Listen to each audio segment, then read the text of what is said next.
Je m'appelle Pierre Autier, je suis responsable pour le style des berlines Peugeot et je suis également responsable du style de la 308. Bonjour, je m'appelle Keith Ryder, je suis directeur responsable de style 308 et en particulier voitures de série.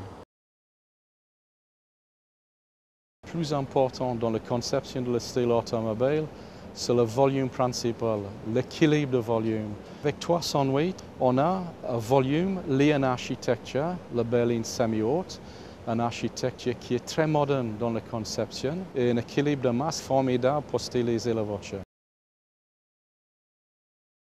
La base de pare-brise et le monte-tombée, il est positionné très en avant et ils sont positionnés au-dessous de l'axe de la roue avant. Ça donne pour nous en style extérieur la possibilité de styliser des lignes très enchaînées et très dynamiques.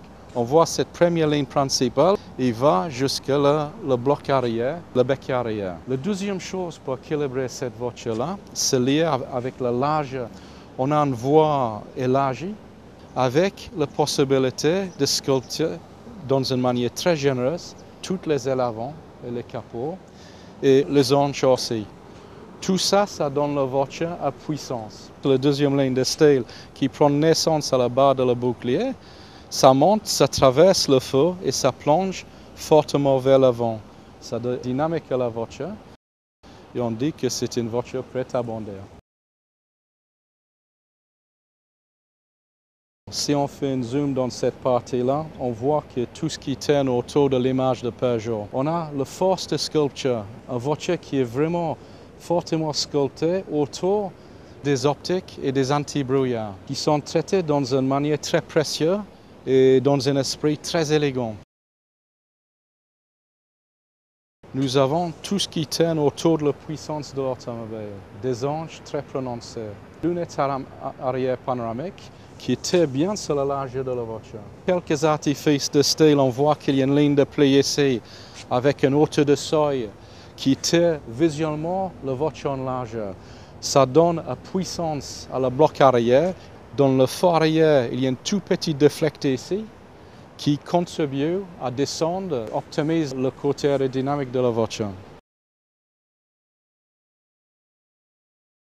On a cherché un dessin le plus pur possible avec des surfaces très pleines, avec des rayons généreux qui évoquent la robustesse. La sportivité, on la retrouve directement au niveau du poste de pilotage et en particulier à travers les compteurs qui évoquent des chronomètres, un instrument de mesure avec des aiguilles très fines et des graduations très techniques. Il y a vraiment un esprit compétition qu'on retrouve dans cette voiture et les liens forts qu'entretient le directeur du style Peugeot avec les 24 heures du Mans diffusent cet esprit au sein de nos équipes. Pour des raisons de chocs latéraux, on a renforcé cette partie-là, ce qui nous a contraint à dessiner un panneau de porte intérieure avec une garniture qui a un contour très différent de ce que l'on connaît d'habitude, beaucoup plus carré.